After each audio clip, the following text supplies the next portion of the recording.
بسم اللہ الرحمن الرحیم۔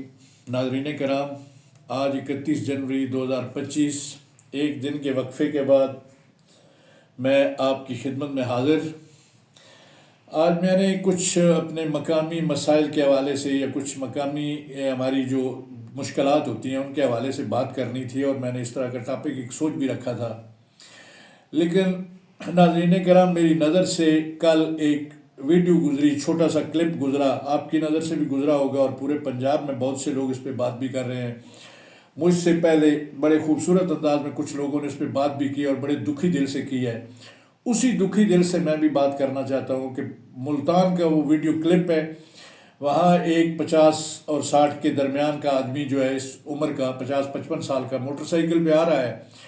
اس سڑک پہ روٹ لگا ہوا تھا اور میرے خیال میں دیگر گاڑیوں کی تھوڑی وقت کے لیے آمد جامد رکی ہوئی تھی، تو وہ موٹر سائیکل سوار کسی اپنی غلطی کی وجہ سے یا غلط فہمی کی وجہ سے ادھر آ گیا، تو ایک نوجوان پولیس والا 6.25 فٹ کا ایک جوان، کڑیل جوان، اس نے جب اسے روکا تو اس کا موٹر سائیکل چل رہا تھا، تو چلتے ہوئے موٹر سائیکل سے جس طرح اس نے اسے پٹک کے نیچے گرایا، وہ دیکھ کر وہ منظر جو ہے نا، ہر بندے کا دل دکھی ہوا ہے، رنجیدہ ہوا ہے۔ اس پہ کیا بات کی جائے، اس پہ کیا تبصرہ کیا جائے؟ ہماری یہ نفسیات کیوں ہے کہ جب ہمارے پاس اختیارات ہوتے ہیں، یہی کام بڑی خوش اسلوبی سے کیا جا سکتا تھا۔ میں اکثر ویڈیوز میں دیکھتا رہتا ہوں، انڈیا کی بعض اوقات پولیس کی چھوٹی چھوٹی ویڈیوز آتی ہیں جو ہیلمٹ نہ ہونے کی وجہ سے ان کو روکتے ہیں اور پھر ان کو بڑے ادب احترام سے کہتے ہیں، بلکہ ان کو بعض اوقات ہیلمٹ پہنا دیتے ہیں کہ یہ پہن کے جائیں، آپ اس طرح نہ جائیں۔ تو رشک آتا ہے، کاش ہماری پولیس کا رویہ بھی ہمارے ساتھ ایسا ہی ہو۔ بہت تکلیف ہوئی ہے دیکھ کے۔ اس ایک نوجوان کا کیا اس پہ گلہ کریں کہ یہ رویہ تو اکثر دیکھنے میں آتا رہتا ہے۔ صرف ہماری ان حکام سے، ان افسران بالا سے صرف درخواست ہے کہ اگر 2-4 بندے جو اس طرح کی حرکت میں ملوث پائے جائیں، ان کو آپ کڑی سزا دے دیں، ایک دفعہ ان کو عبرت کا نشان بنا دیں، تو میرے خیال میں اس مظلوم عوام کے ساتھ یہ رویہ کسی حد تک جو ہے وہ کم ہو سکتا ہے، بلکہ کافی حد تک اس میں کمی آ سکتی ہے۔ گزارش یہ ہے کہ یہ وہ لوگ ہیں، پاکستان کے عوام وہ عوام ہے کہ جن میں باقی مسائل تو ہمارے ہیں ہی ہیں نا، لیکن یہ غریب لوگ جو زندگی کو گھسیٹ رہے ہیں، انہی کے ٹیکسوں سے انہی نوجوانوں کو تنخواہ بھی ملتی ہے۔ اب انہیں کن لفظوں میں سمجھایا جائے؟ میں ٹیچر رہا ہوں، میں نے اپنے ڈپارٹمنٹ میں بے شمار لوگوں کو دیکھا ہے، مسائل لے کے ہمارے پاس ڈپارٹمنٹس میں آتے تھے، ہمارے اسکولوں میں، ہمارے کالجز میں، تو جس حد تک ہو سکتا تھا ہم ان کے ساتھ بہت ہی اچھا رویہ ہمارا ہوتا تھا، اور میں بعض اوقات اللہ کا شکر ادا کرتا تھا کہ پروردگار تو نے مجھے اس محکمے میں بھیجا ہے جہاں میں نے محبت جو ہے سمیٹی ہے بے شمار۔ میرے اسٹوڈنٹ اب تک مجھ سے محبت کرتے ہیں، ان کے والدین، ان کے لواحقین جو ہے وہ ہماری عزت کرتے تھے، اور ہمارا رویہ بھی ان کے ساتھ ایسا ہی ہوتا تھا۔ میں اپنے ڈپارٹمنٹ کی زیادہ تعریف اس لیے نہیں کر رہا کہ ہم کوئی فرشتے ہیں، بے شمار خرابیاں ہوتی ہیں، لیکن اکثر جو جملہ بولا جاتا ہے نا کہ ہر محکمے میں اچھے بھی ہوتے ہیں، برے بھی ہوتے ہیں۔ ناظرین کرام، میرا ایک گلہ ہے کہ اچھے لوگوں کی پرسنٹیج کیا ہے اس محکمے میں، تو پولیس پہ ہمارا یہ گلہ ہے اور اس عوام کا یہ گلہ ہے۔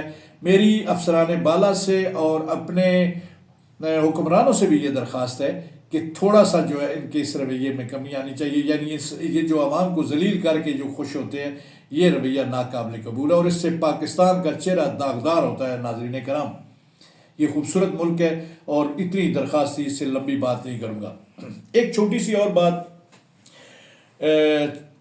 لگے ہاتھ کہہ دیتا ہوں کہ کل میری نظر سے ایک خبر گزری ہے جو مجھے بڑی اچھی لگی۔ پنجاب حکومت کا ایک ایسا اقدام میری نظر سے گزرا کہ پنجاب حکومت نے موٹر سائیکل سواروں کے لیے پنجاب کے اندر تمام شہروں میں، بڑے اور چھوٹے شہروں میں، موٹر سائیکل کی ایک رفتار مقرر کر دیا، حد رفتار، کہ 60 کلومیٹر سے زیادہ نہیں ہوگی۔ میں یہاں کنفیوز ہوں کہ یہ شہروں کے اندر کی رفتار ہے یا کی حد تک یہ قانون لاگو کیا گیا ہے، یا پورے پنجاب میں۔ اگر پورے پنجاب میں بھی ہو جائے تو یہ بہت اچھا ہے، اور یہ قابل تعریف اقدام ہے پنجاب حکومت کا۔ لیکن میں سوچنے لگا کہ کیا اس پر عمل درآمد ہو پائے گا؟ پہلے بے شمار ایسے اصول اور ضابطے اور قوانین ہیں جن کی ہم دھجیاں اڑاتے ہیں، اور ہماری آنکھوں کے سامنے جو ہے ان قوانین کو توڑا جاتا ہے، انہیں کوئی کچھ نہیں کہتا۔ مثلاً میں صرف یہاں مثال دیتا ہوں کہ ہماری دیہاتی علاقے کے لوگ ہیں، یہ میرے مشاہدے میں آنے والی بات ہے اور آپ نے بھی اسے دیکھا ہوگا کہ ہمارے سڑکوں پر بے شمار ٹریکٹر اور ان کے پیچھے ٹرالیاں چل رہی ہوتی ہیں جن کے پیچھے کسی قسم کا کوئی ریفلیکٹر نہیں ہوتا، نہ کوئی بتی ہوتی ہے۔ رات کے وقت یہ ٹرالیاں بعض اوقات خوفناک تصادم کا موجب بنتی ہیں۔ اسی طرح بہت سے ایسے موٹر سائیکل ہیں جن کی بیک لائٹ جو ہے وہ ٹھیک نہیں ہوتی، نہ ان کے پیچھے کوئی اور اس طرح کا ریفلیکٹر ہوتا ہے کہ آگے سے آنے والی گاڑی کی اگر لائٹ پڑے تو جو اسی سمت میں جا رہا ہے، جس کے آگے موٹر سائیکل وہ جا رہا ہے گاڑی، اسے وہ موٹر سائیکل نظر نہیں آتا اور پھر حادثے ہوتے ہیں۔ تو یہ کیا ہمارے پولیس والے، کیا ہمارے ٹریفک والے لوگ ایسے موٹر سائیکل اور ایسی ٹرالیاں ان کی نظروں کے سامنے سے نہیں گزرتی؟ کیوں ان کو اتنا موقع دیا جاتا ہے؟ کیوں ان کو اتنی ڈھیل دی جاتی ہے؟ اگر تھوڑا سا اگر قانون ٹائٹ کر دیا جائے یا 2-4 جگہ پہ ان سے پوچھنا شروع کر دیا جائے تو میرے خیال میں یہ 1 مہینے کے اندر اس پہ عمل درآمد کیا جا سکتا ہے۔ اسی لیے میں نے اس کا یہ ذکر کیا یا مثال دی ہے کہ کیا یہ 60 کلومیٹر حد رفتار موٹر سائیکل کی جو مقرر کی گئی ہے یہ اچھا اقدام ہے اور ہم اس کی ستائش کرتے ہیں، لیکن کاش اس پر پراپر عمل درآمد ہو سکے۔ اسی طرح شہر کے اندر بے ہنگم جو رکشوں کا یہ شور شرابہ ہے یا ان کا یہ جو ہے خلاف ورزی ہے قوانین کی، ان کو بھی ان کی روک تھام بھی ضروری ہے۔ آج میں نے جو ٹاپک سوچے ہوئے تھے وہ ایک طرف رکھ دیے، اس پر بات کر لی۔ آپ سب کی بہت مہربانی، بہت شکریہ۔ اور ناظرین کرام، چلتے چلتے میں آپ کو ایک فیض صاحب کا قطع اور ایک فراز کا قطع، دونوں عصر حاضر کے بڑے نام، اور وہ میں آپ کی خدمت میں وہ پیش کرتا ہوں اور آپ سنیے گا۔ یہ فیض کا قطع میں پہلے آپ کی خدمت میں پیش کرتا ہوں۔ فیض کہتے ہیں، میں خانے کی رونقیں کبھی خانقاہوں کی، میں خانے کی رونقیں کبھی خانقاہوں کی، اپنا لی ہوس والوں نے جو رسم چلی ہے۔ میں خانے کی رونقیں کبھی خانقاہوں کی، اپنا لی ہوس والوں نے جو رسم چلی ہے۔ دلداری واعظ کو ہمیں باقی ہیں ورنہ، دلداری واعظ کو ہمیں باقی ہیں ورنہ، اس شہر میں ہر رند خرابات ولی ہے۔ ناظرین کرام، یہ فیض صاحب کا قطع ہے، اور فیض کا جو صوتی آہنگ ہوتا ہے شاعری کا، وہ میرے خیال میں سنتے ہوئے بھی لطف آتا ہے اور اس کی ادائیگی میں بھی لطف آتا ہے۔ اور اب فراز کا ایک قطع بڑا خوبصورت میں آپ کی نظر کرتا ہوں، آپ اس سے لطف اندوز ہوں گے۔ فراز کہتے ہیں، وہ دل جو تجھ کو بظاہر بھلا چکا بھی ہے۔ بہت خوبصورت یہ قطع ہے۔ وہ دل جو تجھ کو بظاہر بھلا چکا بھی ہے، کبھی کبھی تیرے بارے میں سوچتا بھی ہے۔ وہ دل جو تجھ کو بظاہر بھلا چکا بھی ہے، کبھی کبھی تیرے بارے میں سوچتا بھی ہے۔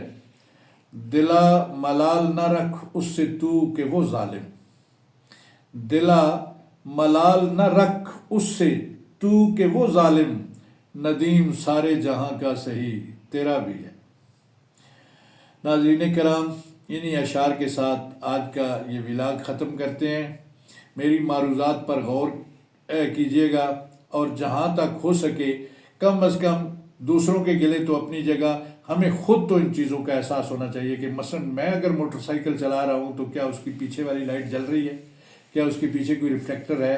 اسی طرح میں جب بائک چلا رہا ہوں، میرا بیٹا چلا رہا ہے، تو کیا میں اس سے پوچھتا ہوں کہ وہ 60 کلومیٹر سے تجاوز تو نہیں کر رہا۔ تو یہ تھوڑی سی درخواست تھی آپ سے بھی اور اپنے حکام سے بھی۔ انہی اشعار کے ساتھ، انہی الفاظ کے ساتھ آپ سے اجازت۔ میرے دل میں آپ کے لیے بہت سی دعائیں، اللہ تعالیٰ آپ کو اپنے حفظ و امان میں رکھے، اور آپ سے میں آپ کی دعاؤں کا طالب۔ چلتے چلتے اپنے پاکستان کے لیے مل کر، پاکستان زندہ باد۔